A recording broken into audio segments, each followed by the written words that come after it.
All right, Monty, so it's ironic, man. The first day that you got on this field, I remember talking to you, and you just said you just wanted to be a part of something that could be special, right? Well, special meant that you had to be special, obviously, which you have been unreal, man. Can you just talk about your maturation to be able to just be an unreal performer at the time that this team really needed someone to be great? Yeah.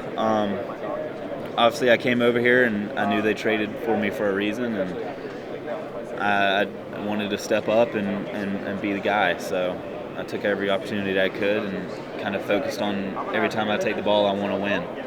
I love it. So one thing about this team I love is that resilience that you guys bring. That like straight face, don't show any emotion, but hey, it's there. But one thing I gotta ask you this, man. We never talk about this. You walk up to the 50 Cent, and we love it in the press box. We love it, man. Can you talk about how that gets you hyped up, man? It's like this big guy coming to the mound, the song comes on, and you just chill in. Is that like your favorite song that you walk up to? Get Rich or Die Trying's my favorite album. Okay. And Aaron Judge picked the song 4 years ago for me, and I've been rolling with it. So, I kind of went back and forth from a bunch of different songs. Had Eric Church at one point early on in my career, and then finally found the one. I love it. So, obviously getting traded to this team, this team had changed their expectations because going into the season it was like maybe make the playoffs, but then all of a sudden this team went from maybe making the playoffs like you actually got to win a division and possibly make this run.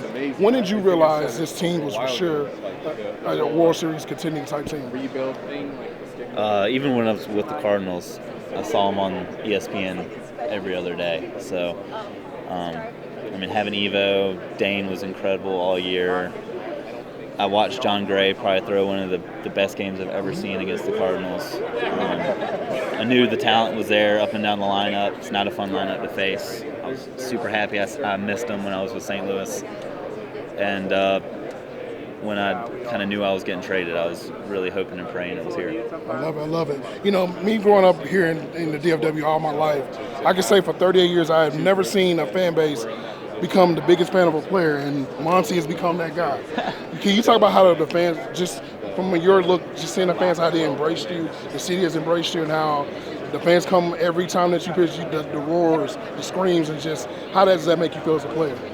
Fires you up.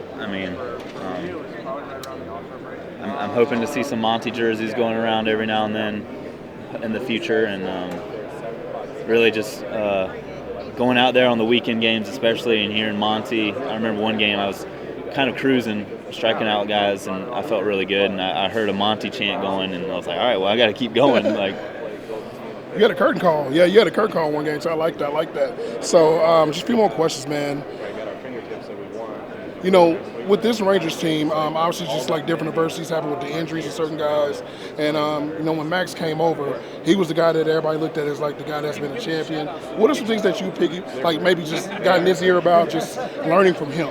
Because obviously he's the quote-unquote better, the older guy on the team, but he still is one of the best in the world.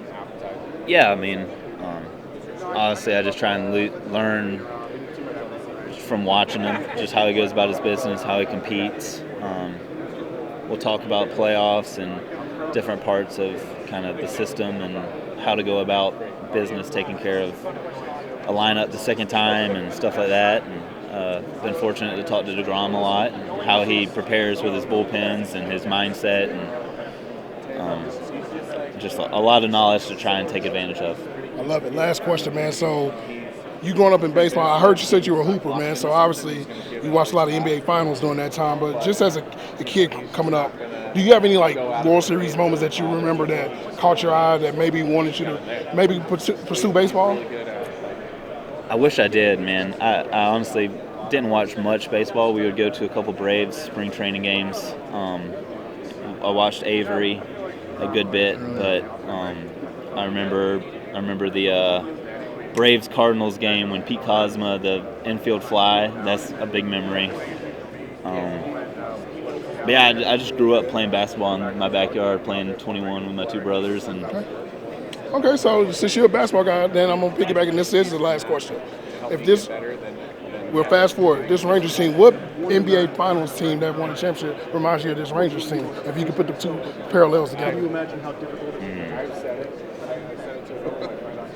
I mean, I think the Warriors, just because there's a ton of superstars. We got Seager, Semi, Adoli, Scherzer, Monty. Jonah. I'm not Monty. I'm the ninth guy off the bench in that.